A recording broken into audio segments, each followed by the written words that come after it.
جہاں مستحب کو لازم سمجھا جائے تو مولوی کی، خطیب کی، پیر صاحب کی، مرشد کی ذمہ داری ہوتی ہے کہ امت کو بتا دے کہ بھائی اس پر میں پابندی تو کر رہا ہوں لیکن کبھی کبھی ترک کر دے کہ اس کا درجہ فرض کا نہیں ہے۔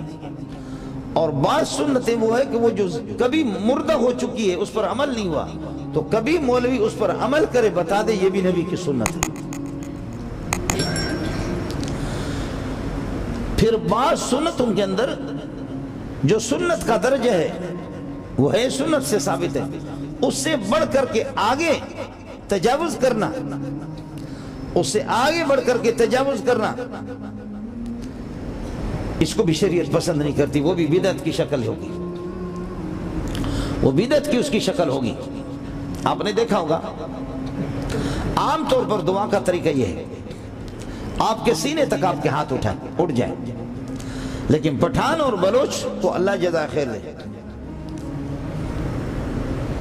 ایسے اس کے بعد بغل اس کے پورے ہاتھ ایسے اٹھائے، اوپر اٹھائے، اس طرح ایک آدمی ہاتھ اٹھا رہا ہے، دوسرے صحابی پکڑ رہا ہے اس کو، پکڑ کر کے ہاتھ نیچے کر لے۔ کیا کر رہے ہیں؟ ما رأیت رسول اللہ صلی اللہ علیہ وسلم رافع یدی الی ھذا یعنی الی صدر،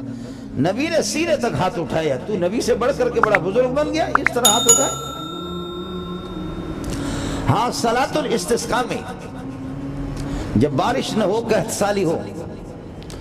اس موقع پر پھر رسول پاک صلی اللہ علیہ وسلم نے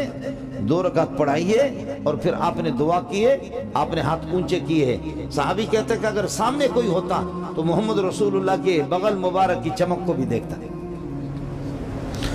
وہ اس بلوچ کے ہاتھ نہیں تھے، وہ محمد کے ہاتھ تھے صلی اللہ علیہ وسلم، وہ اس بلوچ کے نہیں تھے،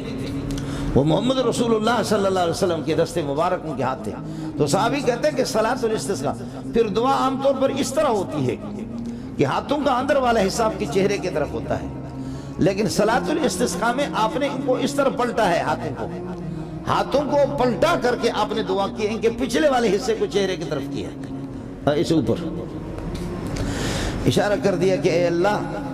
جیسے میں نے محمد نے، میرے رب کو محمد کے ہاتھوں سے بھی کتنی محبت ہے، محمد کی اداؤں سے کتنی محبت ہے، اللہ اے میرے رب یہ جانوروں پر، درختوں پر، حیوانات پر، چرندوں پرند پر رحمت، ان پر رحم فرما، میں محمد اپنے ہاتھوں کو پلٹا دیتا ہوں، میں اپنے ہاتھوں کو پلٹا دیتا ہوں، اللہ ہماری قحط سالی کو پلٹ دے، آبادی فرما دے، ہماری قحط سالی کو بدل دے، پروردگار بارشوں کا سلسلہ پر جاری کر دے صلی اللہ علیہ وسلم۔ صلاۃ الاستسقاء میں آپ نے اس طرح ہاتھ اٹھائے، لیکن عام دعاؤں میں رسول پاک صلی اللہ علیہ وسلم کے دست مبارک وہ صرف سینے تک گئے۔ اب ایک صحابی جب ہاتھ زیادہ اٹھا رہا ہے تو دوسرا پکڑ کر کے کہہ رہا ہے اللہ کے بندے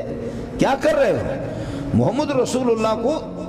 اس سے زیادہ میں نے ہاتھ اٹھا دے، سینے سے اوپر ہاتھ اٹھاتے ہوئے نہیں دیکھا۔ اب اگر پٹھان کر رہا ہے اور بلوچ کر رہا ہے، سندھی کر رہا ہے، تو یہ سینے سے جو اوپر لے جا رہا ہے یہ پٹھانی سنت ہے، بلوچی سنت ہے، سندھی محمد کی سنت نہیں ہوگی، اور ظاہر ہے کہ پٹھانی سنت پر ثواب نہیں ملے گا، ظاہر ہے کہ بلوچوں کی سنت پر ثواب نہیں ملے گا، سنت عربی، سنت محمدی پر ثواب ملے گا، جو محمد کا طریقہ ہوگا اس پر ثواب ملے گا۔ آپ 4 رکعت نماز پڑھ رہے ہیں، آپ نے التحیات جب پورا کر لی، اشہد ان لا الہ الا اللہ و اشہد ان محمد عبدہ و رسولہ، اس کے بعد آپ نے پڑھ لیا اللہم صلی علی محمد وعلی آل محمد کما صلیت، یہاں تک صلی علی محمد وعلی آل محمد، یہاں تک تاخیر کی، آپ نے تاخیر کی تو آپ کو فوراً قاعدہ اولا 4 رکعت والی نماز میں تشہد پڑھ کر کے پھر کھڑا ہونا تھا، لیکن آپ نے درود پڑھ لیا،